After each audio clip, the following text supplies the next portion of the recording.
Hello, नमस्कार सभी को। मेरा नाम शिवम दर्शन और आज जो मेरी एक कविता है उसका टॉपिक रहेगा, जैसे शादी होती है किसी लड़की की, तो शादी के बाद जैसे बहू जाती है किसी के घर में, तो उस बहू की ज़िंदगी लोग किस तरीके से मतलब जज करते हैं उसको, तो वो टॉपिक रहेगा कि सुनो वो नारी है, सुनो वो नारी है, कायरों ने नाम दिया उसे अबला का।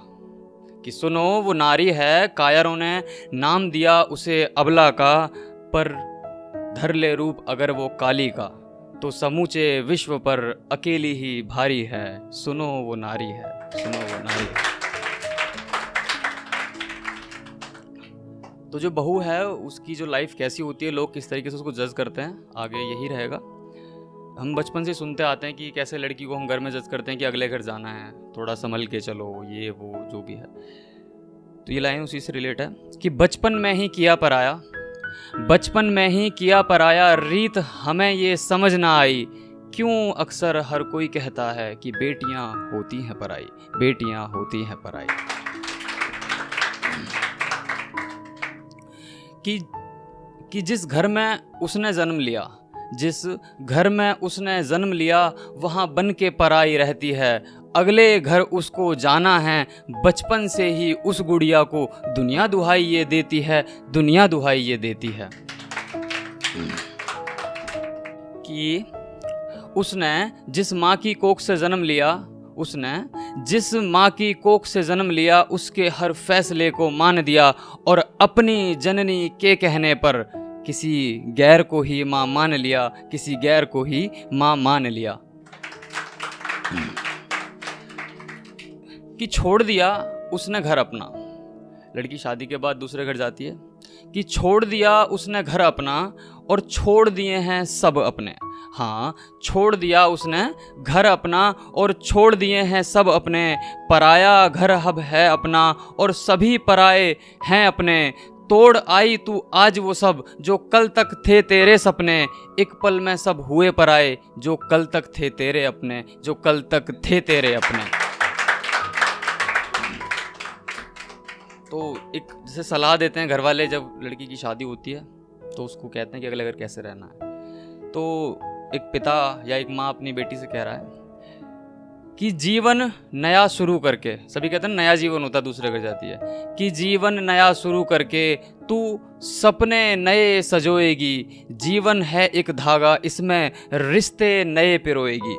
कि जीवन नया शुरू करके नए सपने तू सजोएगी, जीवन के इस धागे में नए रिश्ते तू परोएगी। पर जैसा कि बचपन से ही तुझको सबने समझाया था कि बिटिया सबको रखना खुश, चाहे तुझ पर हो कितने दुख, सुन कभी नहीं तू रोएगी, सुन कभी नहीं तू रोएगी।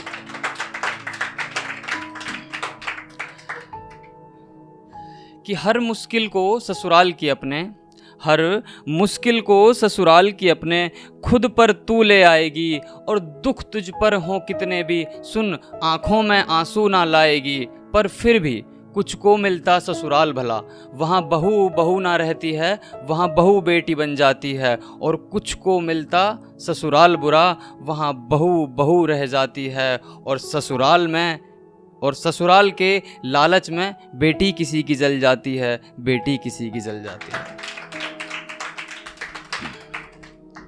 तो ये लाइन है कि जब एक लेडीज मतलब जो बहू है वो कैसे रहती है, जो मतलब प्रेग्नेंट वगैरह होती है, तो कि अपने दुख वो छुपा छुपा कर, अपने दुख वो छुपा छुपा कर आंसू सबके पूछेगी। पूछना मतलब वो साफ जो करना, कि अपने दुख वो छुपा छुपा कर आंसू सबके पूछेगी, निचोड़ कर छाती अपनी वो वंश किसी का सींचेगी। कि निचोड़ कर छाती अपनी वो वंश किसी का सींचेगी, कुंठित सोच की खातिर अगर जना बेटा उसने तो वो देवी बन जाएगी। कि कुंठित सोच की खातिर अगर जना बेटा उसने तो वो देवी बन जाएगी।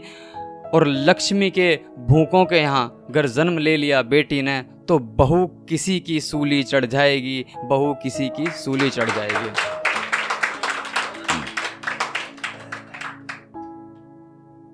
तो एक रिक्वेस्ट है इस लाइन के माध्यम से सभी से कि बहू सोचकर न करो निरादर उसका, बहू सोच कर ना करो निरादर उसका, वो भी किसी की बेटी है। तुम भूल गए अपनी बेटी जो कल घर दूसरे जाएगी। गर जरा भी तड़पी ससुराल में वो, तो क्या नींद तुम्हें आ पाएगी, क्या नींद तुम्हें आ पाएगी।